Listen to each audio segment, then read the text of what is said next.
Hey, it's Andrew Downs. I'm proud to support Three Beards Media, and I would love to work with you. If you need merchandise for your company, organization, band, softball team, whatever, I can help. From name brand apparel to promotional items, large orders or small, online stores, and more, I can help your brand stand out. AKC Marketing is local, based in Johnston, and we are an employee-owned business, so our costs are low and our turnaround times are fast. But most importantly, we give you personal service to make sure you get exactly what you're looking for. Email me at andrew@akcmarketing.com or find me on social media, and let's make some cool stuff together. Now sit back and enjoy this Three Beards Media podcast.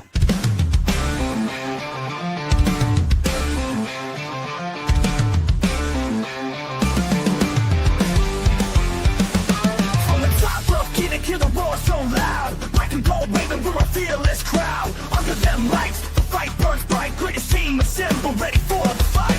We stand tall, we stand true. Every game, every play, got the Hawkeye view. Legends rise, and we all knew that the black and gold's coming straight for you. From a Hawkeye view, see the whole state rise. With a heart so strong and fire in our eyes.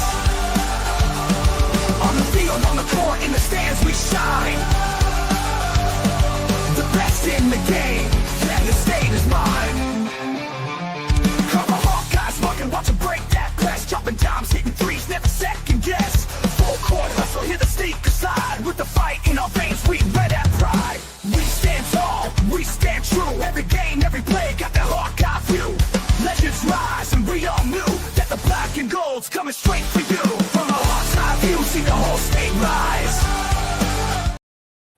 Hey, good evening, everyone. Andrew Barber here, Drew Shipley, and Justin Miller, host of the Media Row podcast. I like the little tagline you threw on there. Love it. It was first an time option. anybody- It looked professional. It does look professional. I love it. You're really bumping up the professionalism of this podcast right now. So thank you. I don't know about that. First time anybody's ever used that, I think, in the history of the show. Really? I think Yeah. I like that you guys give that as an option. I think I more think it's people great. should use it. Yeah. StreamYard, sponsor of the show. I mean, if we're being honest, Justin, we're not usually having guests on our podcast very frequently. So this is a nice surprise coming into March Madness, having you join us live on location from Wichita. Man, that's pretty dope. Thank you True. guys for the invite. I think it's great. It's awesome to be with you guys. Always excited to talk basketball, whether it's Bulldogs, Hawkeyes, March Madness, best time of the year. So I'm happy to be here. Yeah, we brought you on to talk Murray State women's basketball, actually. No, I'm just All right, kidding. let's break it down. Caitlin Young has been incredible this year. Oh wow! Look at that go. Wait. Hang on. Yeah, they are MVC. That throws me for a loop. You would know. Murray You would be State's the an guy. MVC. We didn't know we Thank were God getting you two picked for the one. Missouri Valley team. Come on, Barber, Yeah. you're better than that. Yeah, I should know better than that to know that they're actually MVC now. But no, how is Wichita, Kansas, and how are things as the Drake men's team gears up for an NCAA tournament game tomorrow night? Oh, it's been great. I mean, I'm very fortunate and lucky to be able to be here. During Selection Sunday, I had it in my mind that if they were in Milwaukee for round one, I would go to that one because my brother lives in Madison. So I'm like, all right, don't have to pay for a hotel. I'd be all right. And then when they got picked for Wichita, I was like, man, I don't know. I know it's drivable. And then the Drake Athletic Department came up to me and were like, hey, we're looking for some extra help. You'd be able to do your podcast if you come and help us too, and we'd be able to help you get to a hotel and get all the travel figured out. So huge shout out to everyone at the Drake Athletic Department because that was very cool of them. And so yeah, drive was nice and easy.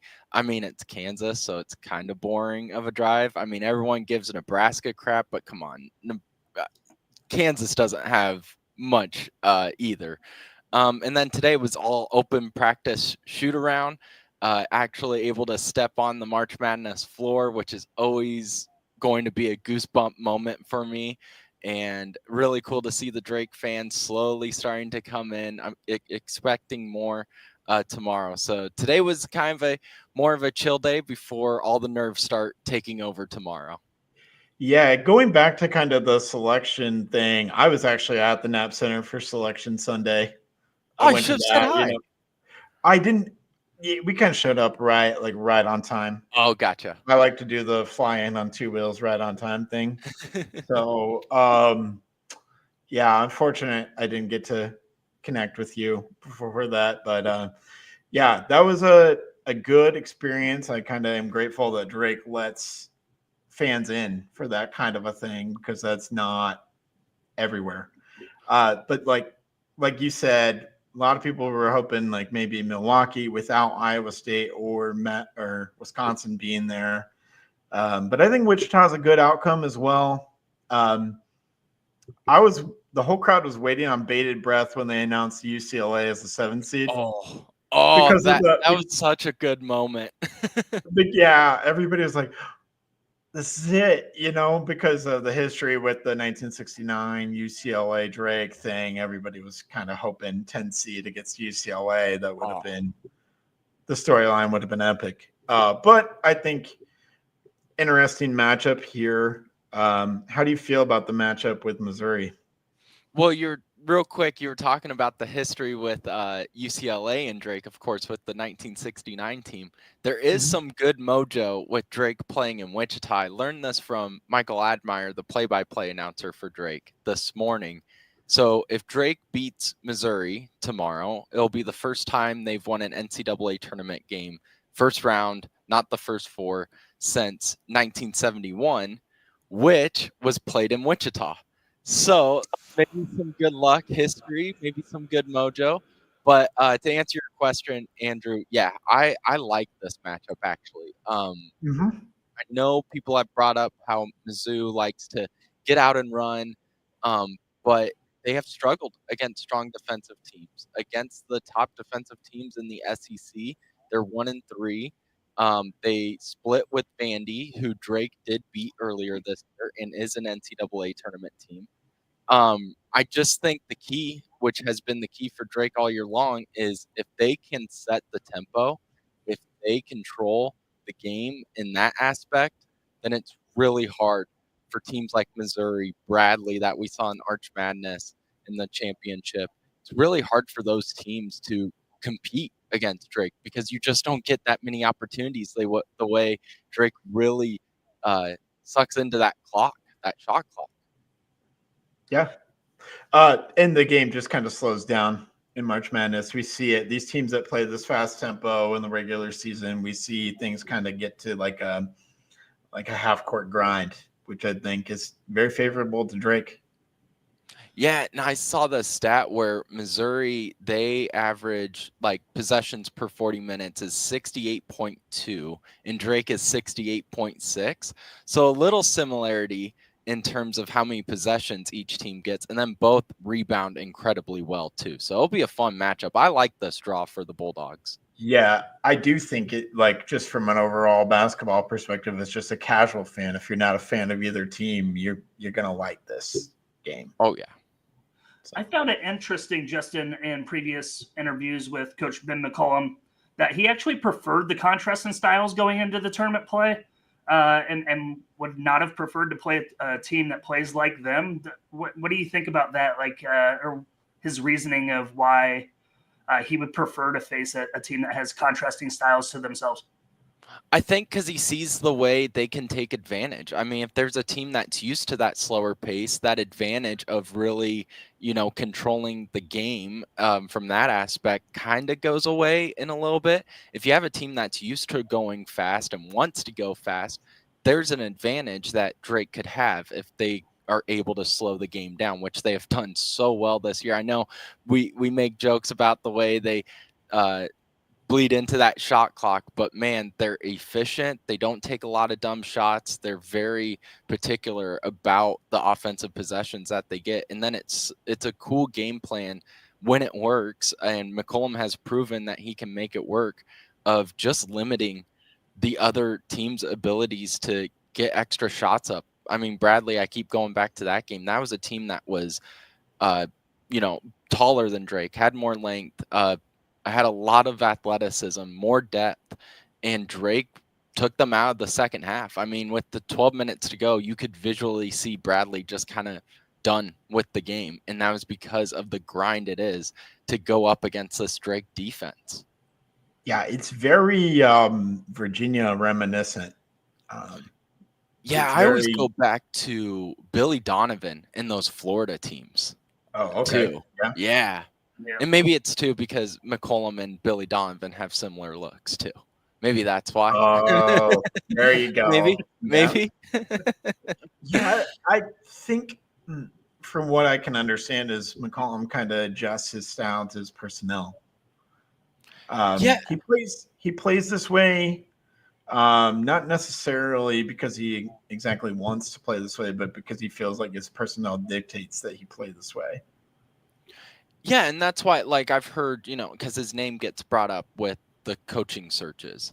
And there's been a few Hawkeyes that have mentioned, I think he's has a boring style. Not every Hawkeye fan says that, but there's been a few tweets I've seen of that. And I go, no, he coaches to his team, because look at TJ Alzolberger in Iowa State. Those early years, those teams were only putting up 55 points. And now they, if healthy, they are a Final Four contending team and are a really good offensive team in the Big 12. You just have to coach to your personnel, and that's something Coach McCollum has done extremely well.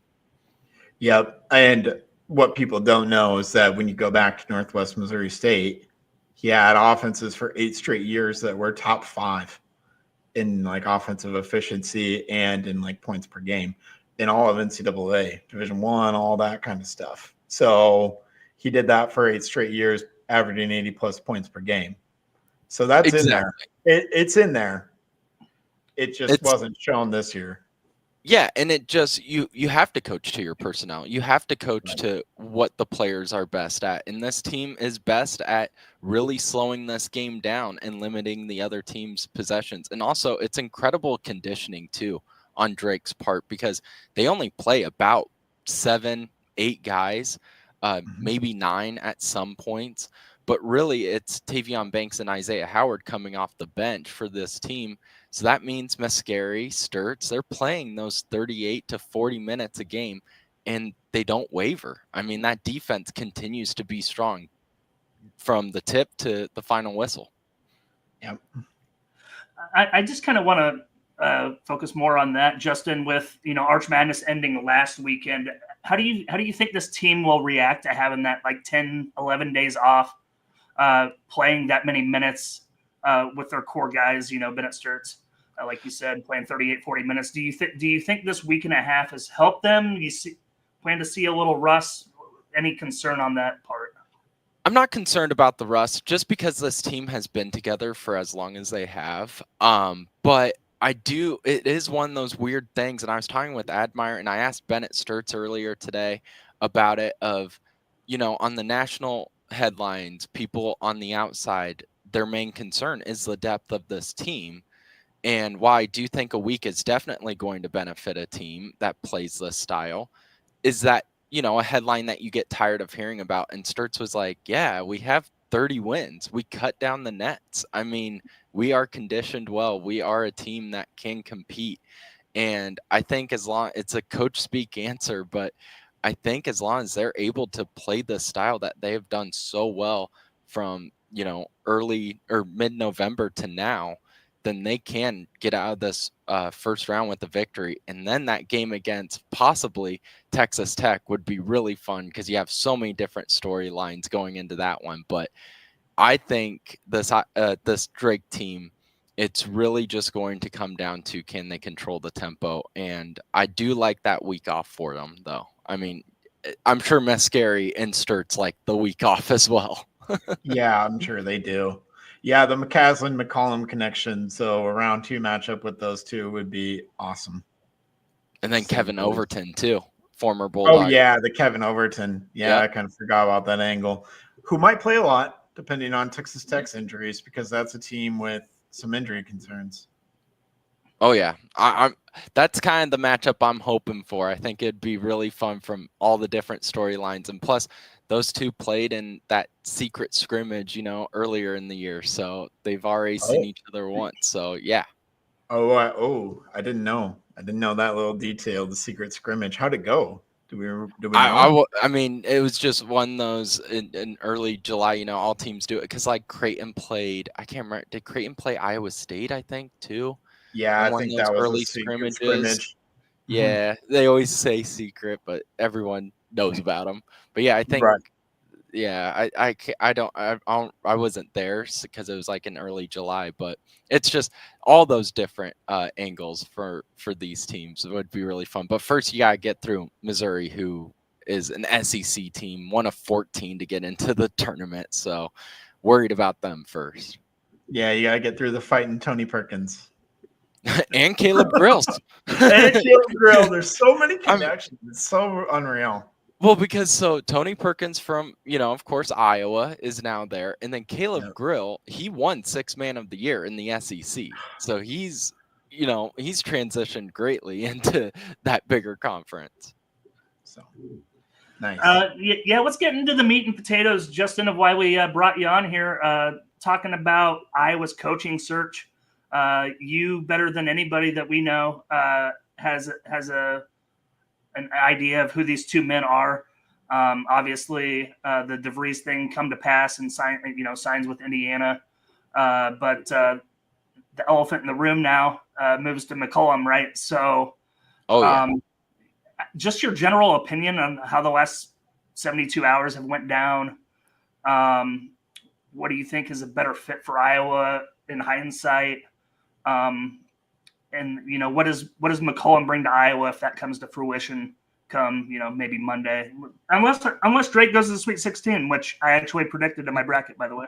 Really? I would please be right. I would think that'd be awesome. Go to San Francisco? Hell yeah, sign me up. But both guys are certified winners. Loved Darren DeVries.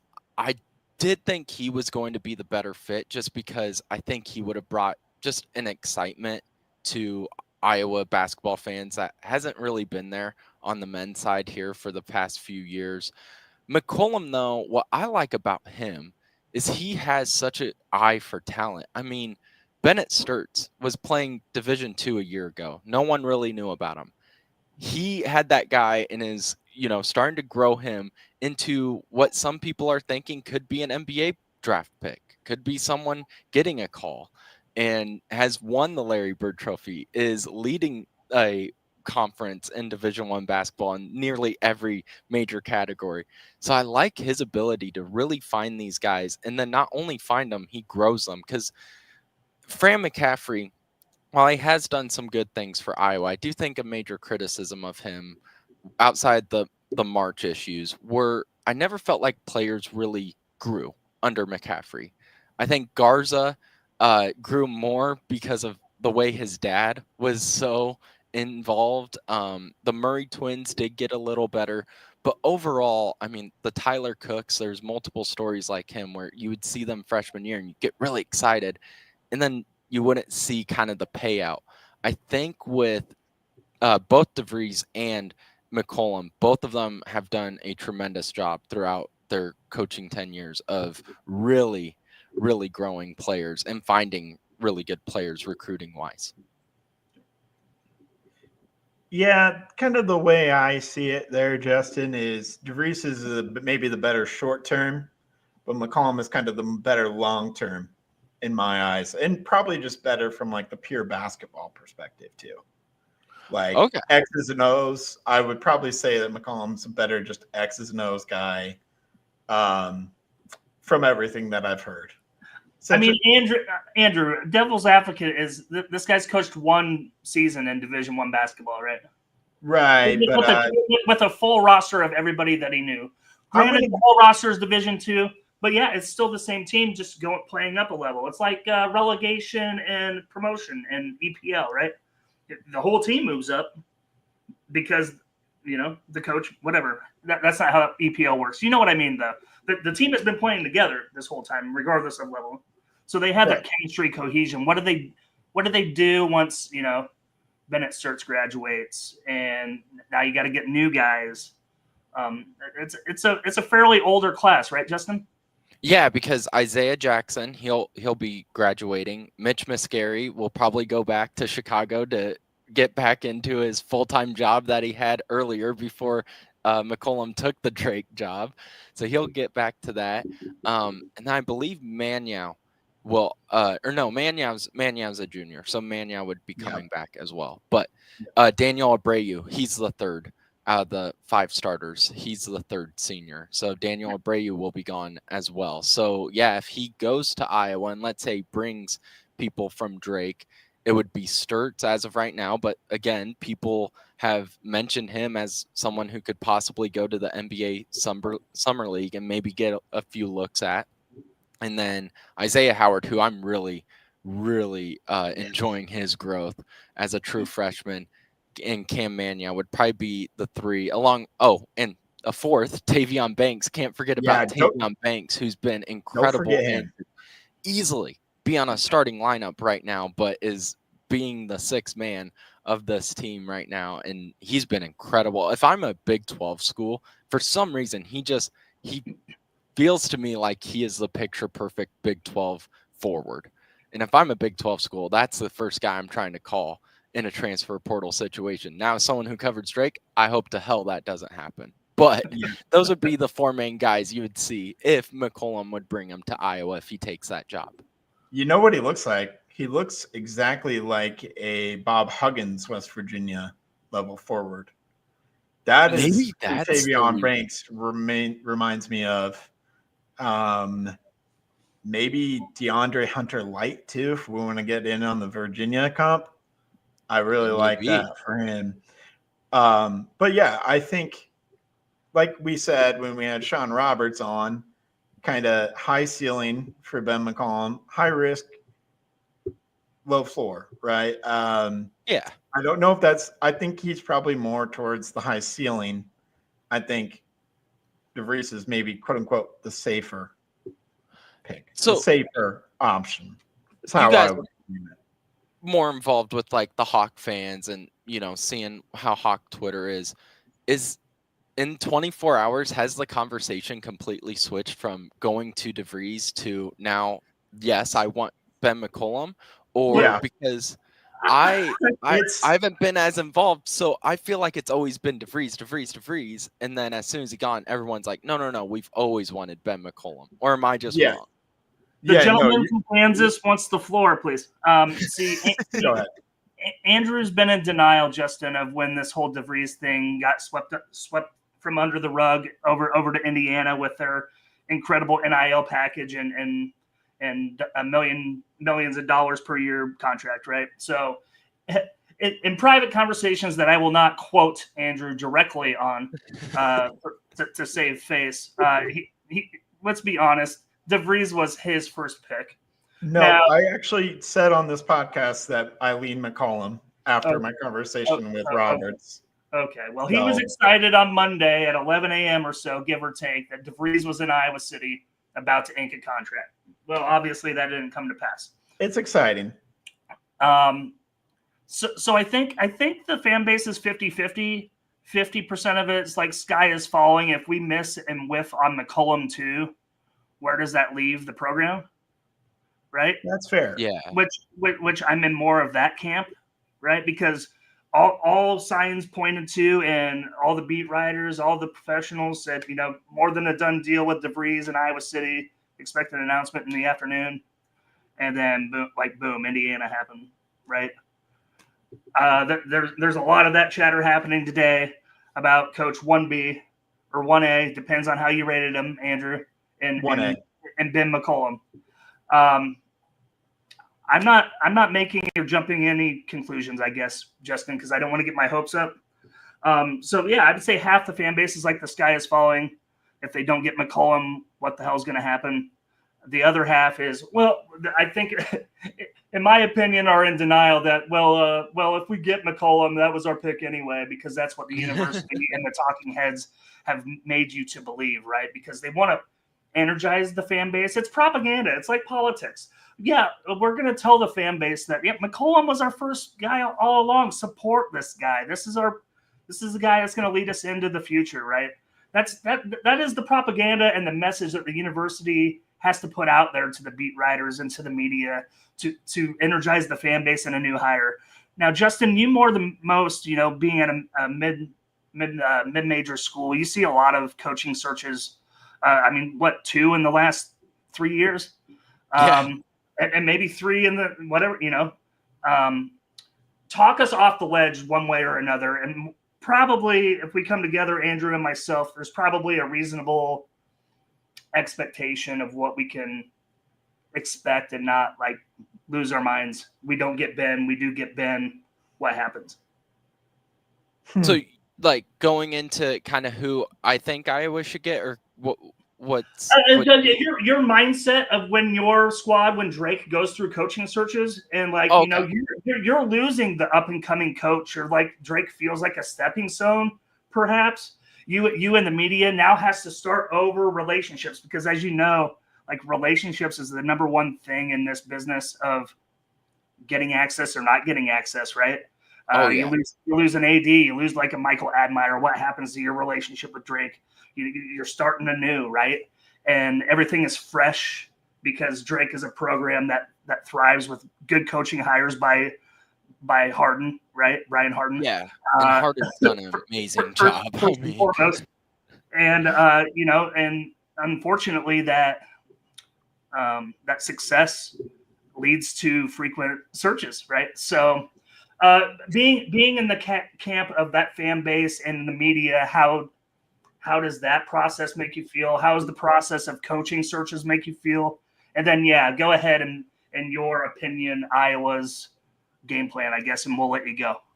So for me, I grew up a Drake Bulldog fan. So ever since I was 7 years old, I was going to Drake games. So as the Drake fan in me, I'm sitting there pissed off, being like, we just got this guy, and now everybody wants him. No Hawkeye fan was talking about Ben McCollum last year when rumors were coming out about should they let Fran go, and now everybody wants him. So the fan in me gets a little pissed off, but the person covering this team, the person who covers just sports in general, I understand it's just the life and the nature of a mid-major. I mean, it's very rare you have a Ben Jacobson who can decide to stay at UNI for, I think he's been there now for over 15 years. And then you have like Greg McDermott. I think he would have been at Creighton even if they didn't go to the Big East. So he's been at Creighton for as long as he has. So those coaches are very rare. And it's just kind of the era we live in. I mean, it's rare to see players stay on professional teams for their whole career. It's just people are moving constantly. So I don't get upset about it as a reporter because I just know it's the nature of the beast. It does suck, though, as a Drake fan, because Harden has made great hire after great hire. And, it started with Nico, and then he leaves to Colorado State. And then he, bounces right back with Darren, and he leads Drake on the best 5-year span I've ever seen. And then Ben McCollum comes in with only 2 returners and brings his guys in and doesn't miss a beat and wins 30 games, the most ever in Drake history, and has Drake win their first conference tournament championship and regular season championship in the same year since 2008. So yes, as a fan, it does suck. As a reporter, it's just the nature of a mid-major. Yeah. That's fair. Do you have any predictions on the Final Four, Justin? And we'll let you go. Final Four. Oh, man. I feel like for the past 3 years, my brackets have sucked because it is the most balanced I've seen college basketball in a long time. Maybe that has something to do with the NIL. But I had Auburn, Florida, Duke, and then Tennessee coming out of that bottom side, because I like Houston a lot, man. They're grown men on that team. They're very experienced, but man, Duke's been incredible. I like Tennessee. I have all year long in the SEC. But I like Florida to kind of win it all. That's kind of my team to pick right now. They're the hot team. I've always enjoyed watching Florida basketball, and they're just big. They can really match up well with any style too. Yeah, I am with you on the Florida pick there, Justin. They're They good. just have kind of gotten hot, and they're deep too. The That's way part they of it. just the way they just thumped Auburn like the 2 times.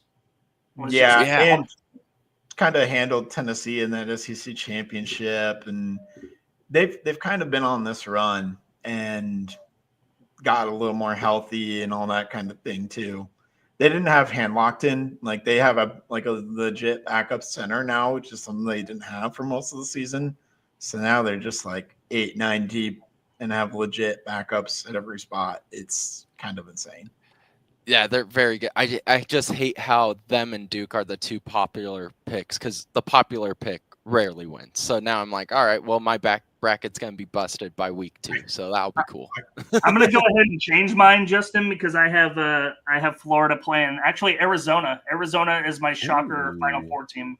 I I mean, like it's that. very real. I've got Arizona as part of my Final Four, Drew. So we finally agree on something this week. Hey, here we go. We can move. But yeah. So I don't know. I like your Final Four. I think naturally I don't like it'll as blow, many blow 1 up. seeds that I have. That's It'll what blow up for all of us, man. It's gonna blow up for all of us, and I mean, inevitably does. when they did bracketology the other night, every ESPN talking head had all the 1s and all the 2s in their Elite Eight, and everybody had Florida winning, right? So we all know our bracket's doomed. Oh yeah. Yeah, if that's the way you pick it, yeah, I think it is doomed. Yeah. All right, Justin. Hey, we'll let you go, man. We appreciate your time. I'm going to see you down at Union Plaza for the pep rally tomorrow. I'll be heading down there here about mid-morning. Awesome. And maybe we'll grab a beer after the game or something, figure something out. That'd be great. Thank you guys so much for having me on. Awesome, brother. Thanks for Yeah, coming. thank you, Justin. Thank you very much. All right. That Just was back- that was awesome. That was pretty good. Let me figure out the layout here. Trying There to we not go. do funky things. For you watching at home, I'm sorry. I'm new to all this. No, I'm not new. We typically don't have guests, so I mean, Yeah, I shouldn't be messing around with this. this as will much be as I am. just fine. This will be just fine. This is It'll not- be okay. It'll be okay. What do you think, Drew? We keep going. We take a break. Let's hash out the men's coaching search. What happens to fallout, Let's and hear then it. we'll take a break. We'll talk about the women's bracket, and then we'll wrap it up. All right, let's hear it. Okay, so Get it off your chest. okay, so here's the scenario. Monday, everything looks good. DeVries to Iowa, right? I'm excited. Because truly, I think it's a no lose scenario for Iowa if they get one of their top 2. The thing that's exciting about DeVries, and I think we said this back when I was on with Sean Roberts, essentially is short term DeVries, the roster he could build right away at Iowa, I think would be better than maybe anybody else. Right? Still feel that way. Still feel like he's a short term. There's a safe kind of floor with DeVries. Now, maybe there is like a high point too, but the more and more I research Ben McCollum and learn about him and hear quotes about him and just hear him talk, right, the more and more I get excited about him. So when there's news now after the DeVries thing falls through, and also I think there's a question of if truly Iowa might have been trying to steal DeVries from Indiana and not the other way around. So what I'm trying to say is normalize getting new information and then feeling differently about your opinions and letting that change your opinions, because I think there's been it's been like information overload for the past 72 hours with this whole thing, right? Because we've gone from one extreme to the other, the roller coaster. of the coaching search, you're probably going to have to just give me heart medication for when Kirk Ferentz retires because I'm not going to make it through that one just based off the way if the men's basketball coaching search is like this, I am not going to make it through the post Kirk Ferentz coaching search. I'm just not. See, so you're admitting to national audience right now that you really were not well with this whole thing. No, I'm not saying I'm not well. I'm just saying the roller coaster, man. It's insane. Oh man. Yes, he's coming. It's college sports is insane. I don't know how the people who cover it do their job. I don't. Honestly. Yeah. Because it is a crazy world. It's insane. That being said, I think there's potential for McCollum to just reach a greater ceiling at the power level. Now, I don't know if that's at Iowa because there is a chance, right, that we hire Ben McCollum and we are a stepping stone for Ben McCollum to an even higher place. I think that's very real. I think that's evidenced by the fact that there's a lot of Indiana fans that actually are not thrilled with the Darian DeVries hire, which is wild. So we've got Iowa fans who are upset that DeVries wasn't here. When was the last time they were thrilled? Yeah, I don't know. Kelvin Sampson, maybe. Because Mike Woodson didn't really rattle the fan base. They did have a lot of high hopes for Archie Miller. Oh yeah, they sure did. They did have a lot of high hopes for him. All the sleazy shit he was doing in Arizona, and then he popped and left and came in smelling like a rose. You're thinking of Sean. Archie is Sean's brother. Oh, whatever. They're all the same. Yeah. Tough to keep straight, right? So that's what I'm saying is like, yeah, if you're disappointed about the DeVries thing not coming to fruition, if the McCollum thing comes to fruition, you should be just as excited as you were for McCollum as you are for DeVries, the potential of DeVries, in my mind. Because the short term, I've listened to the couple morning shows interviews with Ben McCollum. I am pumped between whether it was with Sean or whether it was with the Rush with Travis and Ross. We're equal opportunity. Well, I don't speak for you, but I'm equal opportunity local media, so I listen to them both. Okay. Yeah, he does fire me up, actually. The way he speaks, totally. the way he grows his team, the way he coaches, for sure. And you know what? People that are saying not interested in watching boring basketball, I'm interested in watching winning basketball, and I don't really care what that looks like. And winning solves everything. Same boat. So, I mean, I don't care if you win 55-52 or 92-87. Like, I don't really care. You got the win. You win. You go to the Sweet 16. You make Elite 8 appearances. You win Big Ten outright. Like, win, So, Yeah. and that has what Ben McCollum has done for a very long time, granted at Northwest Missouri State at a lower level. But then season one with the D2 Dogs, which – they don't mind that moniker from what my understanding of previous interviews. It doesn't really bother them, so I'll say it just because it's easier and it's kind of catchy, if I'm honest. Mm-hmm. But they won there too. They won 30 games, school record. Now is it your 2000s Missouri Valley? With Creighton, Wichita State? No. I wouldn't say that the competitive level is on the same path as it was then in the early 2000s. No. Even with like Murray State and Belmont. But We're kind of more down this year. Yeah. It was really kind of a Drake Bradley and maybe you and I to a lesser extent MVC race. Yeah. But Drake kind of came out of nowhere. Nobody had Drake pegged. I think they were pegged for like 5th. Something like that. And that would have been like a fine season for Ben McCollum in his first year too.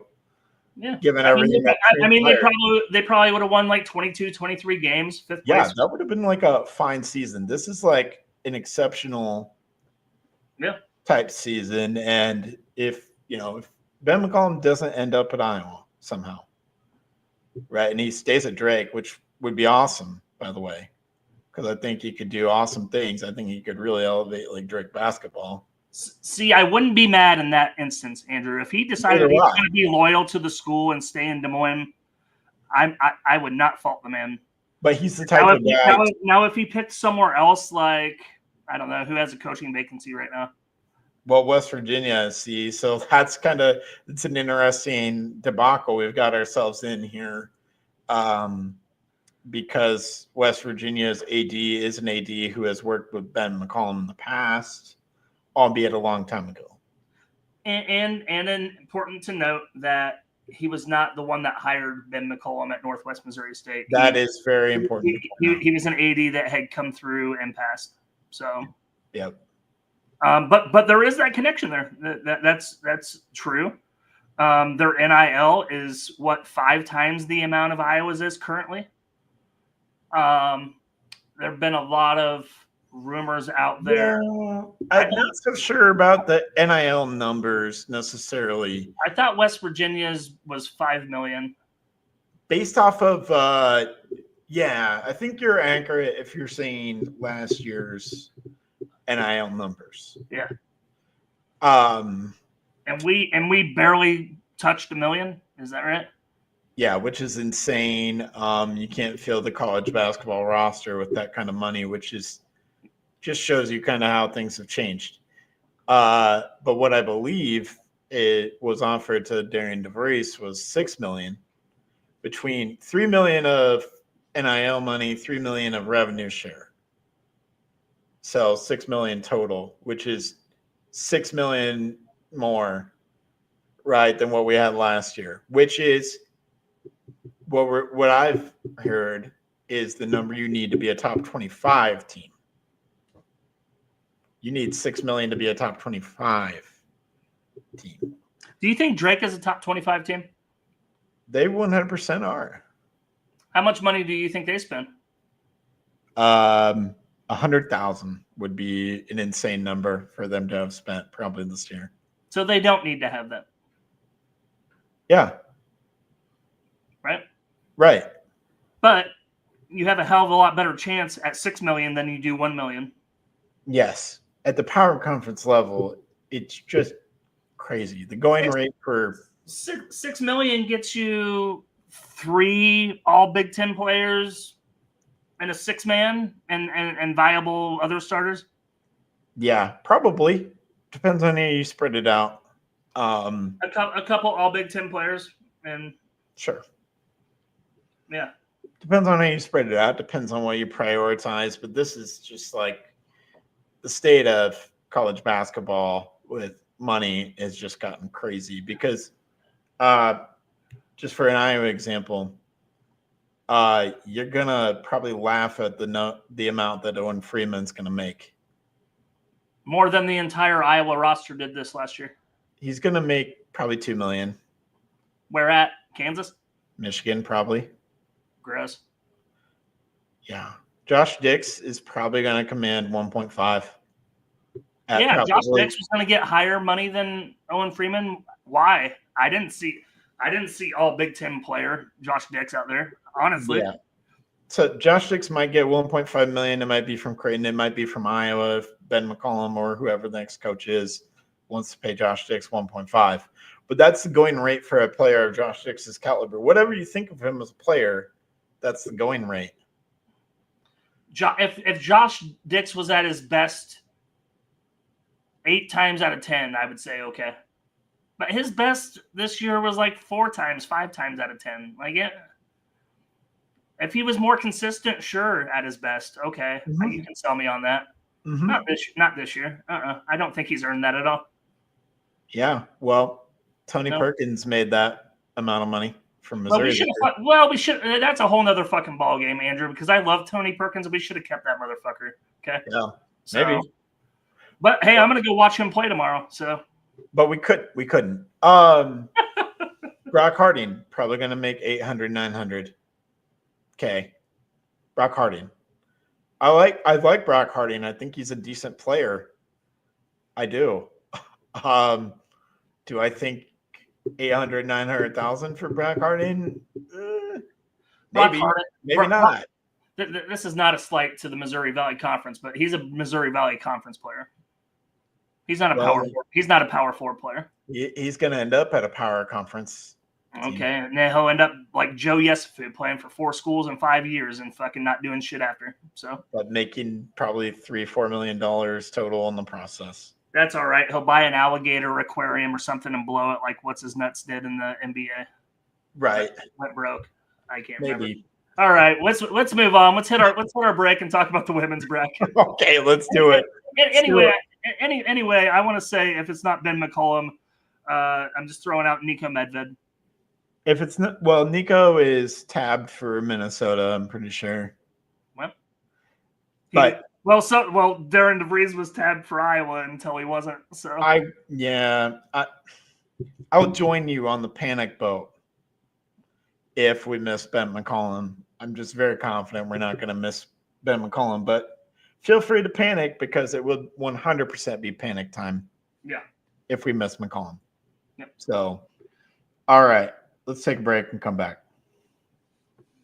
Making great tasting bourbon requires the perfect combination of ingredients, conditions, and time. The longer it rests, the better it tastes. Revelton Distillery's new single barrel bourbon is made from 80% corn, sourced 100% from Iowa farmers. And unlike mass-produced bourbons, each barrel of Revelton's single barrel bourbon is unique, proofed on when it tastes best. As they like to say, it'll be ready when it's ready. And to ensure the highest standards of quality and flavor, owners Rob and Christy Taylor oversee the production and bottling. Every single barrel. Iowa-born, Iowa-aged, Iowa-bottled. Try the new single barrel bourbon from Iowa's own Revelton Distillery. ReveltonDistillery.com.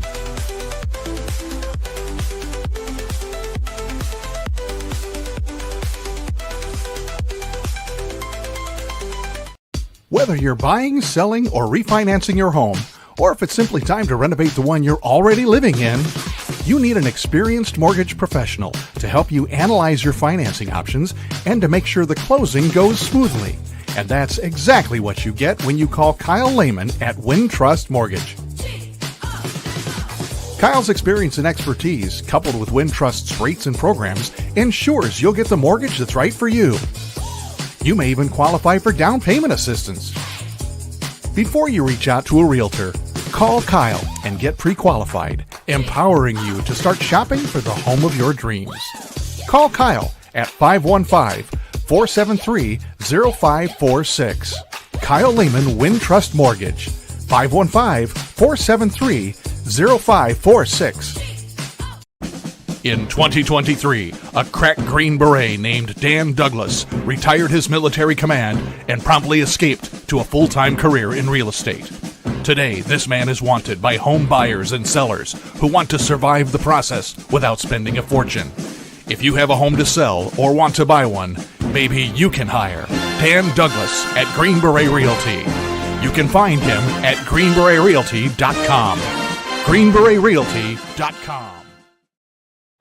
All right, welcome back. The Iowa women's team, they're going to play on Saturday morning at 11 a.m.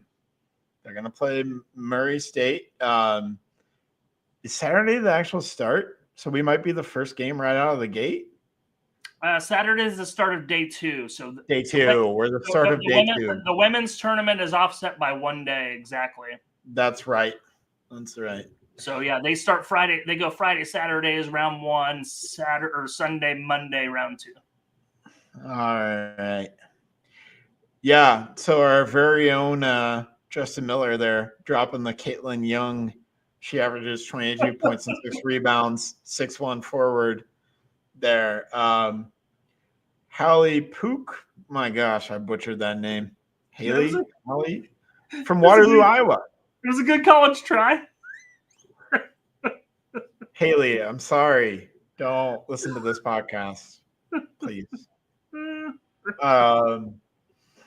From Waterloo, Iowa, actually.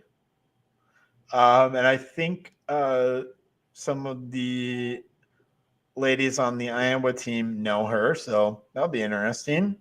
I believe she averages 17 points per game. And so, interesting team for Iowa to match up with here, I think, in the first round. How do you see it? I don't know much about the first round. If I'm being honest and being a fan and doing one of those things, you kind of do the look ahead, right? Like what prognosticators like to do on those bracketology shows. I'm honestly already looking at the second round matchup potentially with Jenny Baranczyk in Oklahoma. Yeah, I'm being honest. I mean, I don't think Iowa's going to have a problem with this team. I've caught myself doing the same, but just thought I would throw it out there in case you had some thoughts on Iowa Murray State. No, I really don't. I know nothing about Murray State. I think Iowa was properly seated at the 6th line. I think their bracket sets up nicely for a Sweet 16 run, which is what we wanted from the beginning of the season. Mm-hmm. I don't think Oklahoma scares Iowa. Oklahoma doesn't scare me. Seeing a bunch of Big 12 women's basketball here in the last month or so. So I could see a run here to the Sweet 16, but man, I look forward to that potential Monday matchup against Oklahoma. That's for sure. Yeah, the Monday matchup against Oklahoma. You talked about the seeding. You talked about how good the draw is. I think it's good from a perspective of playing Murray State. That's a team that likes to score points. Iowa's comfortable with that. The Iowa women are comfortable with that type of game.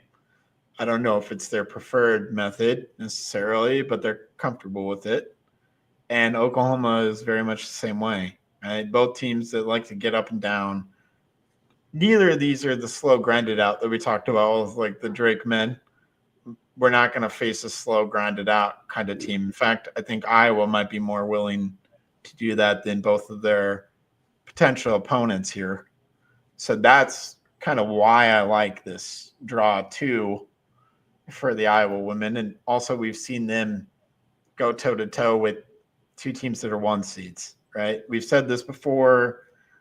I don't think there will be any sort of like nerves or we're scared of our opponent kind of thing in the first 2 rounds for the Iowa women. Not a guarantee they're going to make the Sweet 16 though. I'm not going to go that far, but again, matchup wise, decent, I think. I don't remember who is on the 1 and 2 line in their region. Yeah, so that's where it gets hairy for us. It's USC UConn on the 1 and 2. So if you do end up in Sweet 16, you're playing UConn and Paige Beckers most likely as he Fudd's back, I believe. So that is and a team that would probably want revenge for the whole Final Four thing and the way that game ended last year. So I like this Iowa team. I like Jan Jensen. That would be kind of a tough matchup. That's a tough draw. Yeah. So I do think the good draw kind of ends there. I got who else is in the region, but yeah, USC is the 1 seed. You have Kentucky and Kansas State as 4 and 5 seeds. I think that both of those teams are maybe a little bit misrepresented at those spots. So I don't think USC has just an easy road, but I feel like UConn has a pretty easy road to the Sweet 16 and probably beyond. So the good news in 2025, Andrew, is there's more parity than ever in women's basketball. Mm-hmm. You know, in the 90s and the 2000s, and even in like the 2010s, it was like death taxes in Tennessee, death taxes in UConn, death taxes in South Carolina, Mm-hmm. right? Now, like, there's a legitimately I could say 6, 7 teams in this bracket that can legitimately win it all. I think there can be upsets of the 1s and 2s. The 4 1 seeds in UConn for sure. And then if you want to throw in like an NC State or a Notre Dame, even though Notre Dame's like a 3 seed, I'd probably say that's an underseed, by the way. Yeah, I would say that probably NC State and Notre Dame might have a chance too. So, like you said, South Carolina's a 2. South Carolina's 1. Oh, are they a 1? Or They're are they just the a last? they're the last. They're the last one, and they felt disrespected. That's right. They lost by 15 to UCLA, so it kind of explains their seeding. Yeah. But yeah, I just don't. Like we said, we didn't say before the season Iowa was going to be a national title contender. No. We hoped for the Sweet 16. We hoped to have home games in Carver. But I think given... And to be fair, that we said that was their ceiling. We did say that was the ceiling. So they ended up a little bit short of their ceiling. And that's okay. But we feel good. Now, if they didn't suck in the first month of the Big Ten season, right, and lose, 4 or 5 in a row? Yeah, that losing stretch there in January could have definitely been a 4 or 5 seed. Yeah, they could have bumped their way up by just even going 500 through that stretch. Probably could have bumped their way up to a 4, most likely. So, because a couple of those losses are to teams that ended up in the NCAA tournament. Oregon, Michigan State, right? Michigan State, Oregon, Indiana, Illinois, all made the big dance. Nebraska, that was the losing streak. They're all teams that made the big dance. So, yeah, I think going 50-50 there probably would have found their way. Let's talk specifics on this Oklahoma team. I think Reagan Beers, who was at Oregon State last year, is now there at Oklahoma, 18-9 there, 6'2". So another kind of tough post player for Iowa to match up with. Not saying that they can't. They've done it before. Maybe not quite Lauren Betts level of matchup nightmare for this Iowa team. But that will kind of be the challenge if they make it to face Oklahoma, I think, containing that post play, which we've seen them do a good job with. I don't know. Have you seen Oklahoma play when you were at the Big 12 women's tournament? Did you see? Unfortunately, they weren't in the sessions that we were at. In fact, I don't think they didn't even make the semifinals the Saturday that we went. Shoot.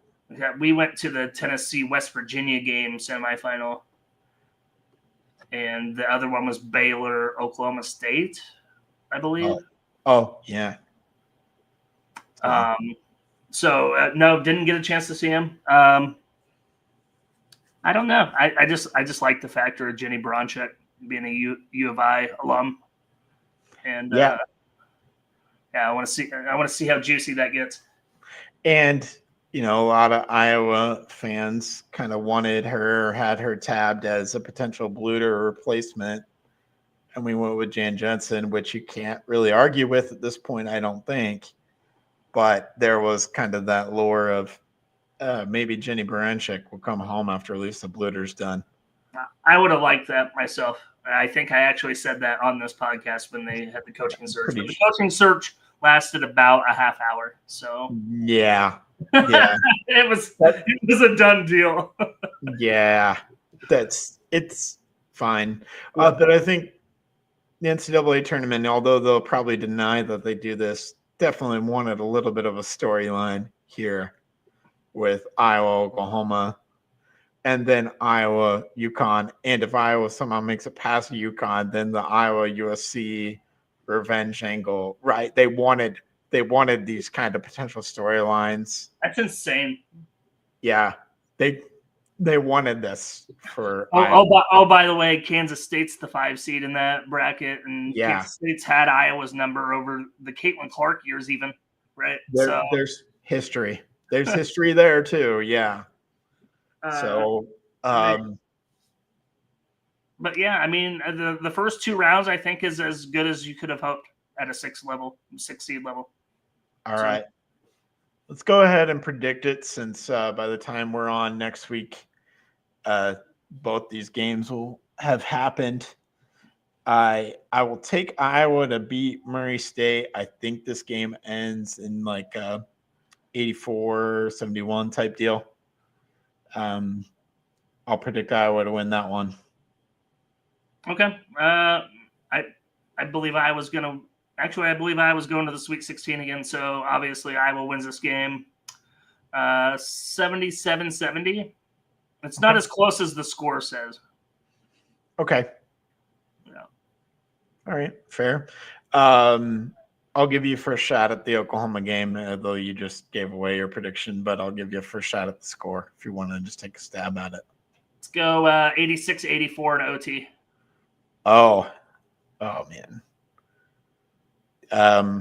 Better have my heart medication right near. I will not make it through. I will also take Iowa to the Sweet 16, which I feel like is dangerous because when we're both aligned on this, it doesn't go that way. Give me Iowa 89-82. Hopefully no overtime. Holy shit, scoring 89 points in regulation and It's what Oklahoma loves. I think Iowa's capable of it.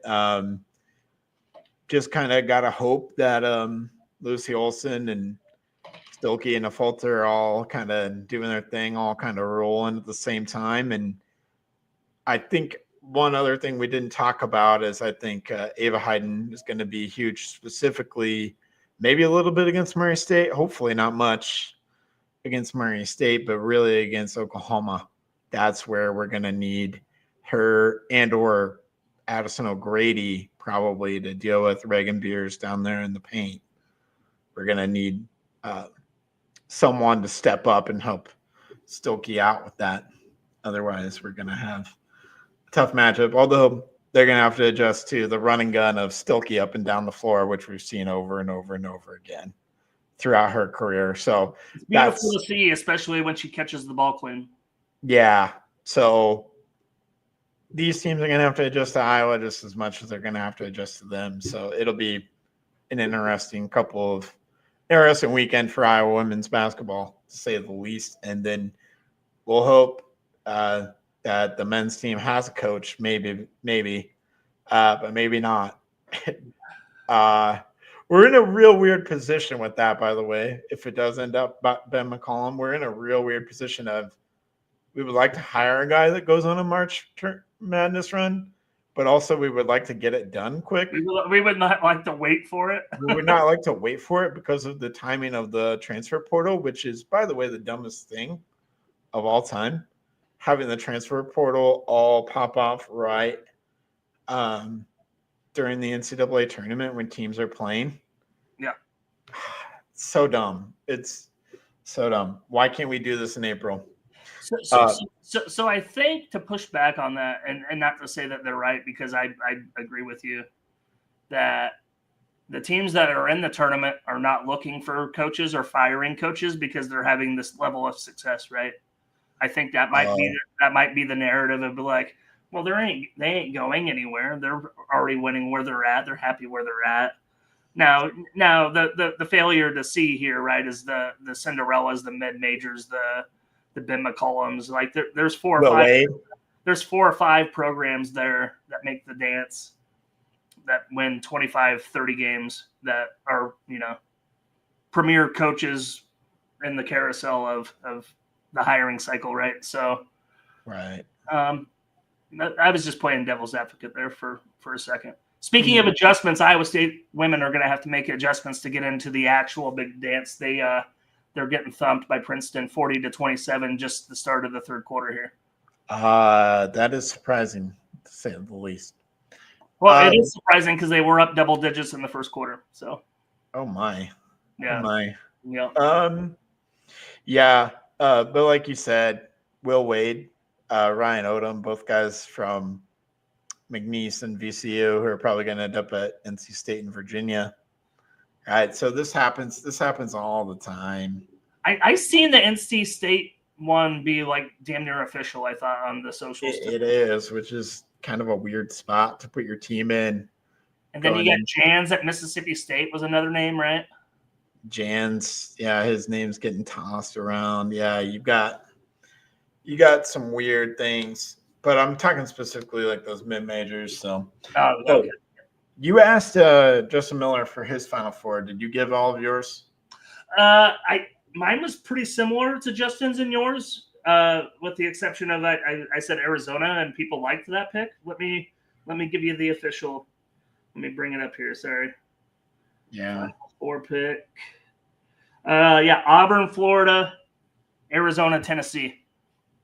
Oh, well, so I'm a little bit different. I'm Florida, Michigan State, Arizona, Tennessee. And I actually have Arizona, Florida in the final. I have Tennessee, Florida. Florida over Tennessee. Okay. A rematch of the SEC championship. I do not like how much faith I'm putting in Rick Barnes. I also don't like how much faith I'm putting in a team that was unranked. Another thing that I've got. Who, Arizona? No, Michigan State was unranked to begin the season, and a team that's unranked to begin the season, I believe, has never made the Final Four or hasn't made it in a really, really long time. I was going to say that can't be true because I'm sure the Butler, the St. Peter's, the title game, make the title game maybe. Okay, so I don't have Michigan State to make the title game. Okay. So I might be good there. But another thing that I think is going to blow up in my face is only have one seed in the Sweet 16. Only have one seed, and that's Florida. Florida. Wow. So you have Auburn getting upset in the second round? I have Auburn losing to Louisville. I could see it. In Lexington, Kentucky. Louisville is going to be pissed in the underseeded I don't know, scam of the century. They're number 10 in the AP poll, 8 line. No way. Get the fuck out of here. You know who is also underseeded? Gonzaga. Yeah, they and they get Houston, who I do like Houston, but I think Gonzaga's a bad matchup. I seen Creighton was underseeded as well. Louisville plays Creighton right away. Yeah. The one that I don't like necessarily, but it helps Arizona for my picks, is I did take Baylor over Duke. That's just kind of a speculative, maybe Duke isn't as healthy as they claim to be. Maybe Cooper Flagg isn't as healthy as Cooper Flagg could be rusty. He hasn't played in 2 weeks. And Malik Brown is also hurt. And yeah. So again, that will all probably blow up in my face there, but that's just how I see it. So yeah. All right. Anything else before we call it a night? I'm ready for the madness to begin, man. Already had a little bit last night in the early game. That was pretty wild. Alabama State and St. Francis.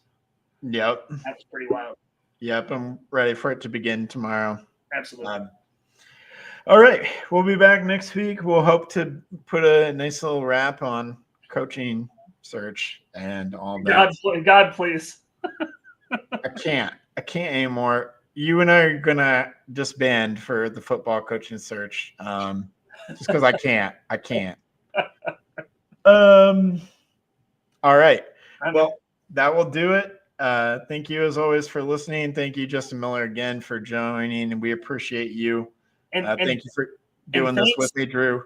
And thanks for the fans getting us voted 83rd best NCAA podcast in the country. How about that? Let's go. We totally buried the lead on that one. Number 83 in the top 100. We're rising too. We're rising. Absolutely.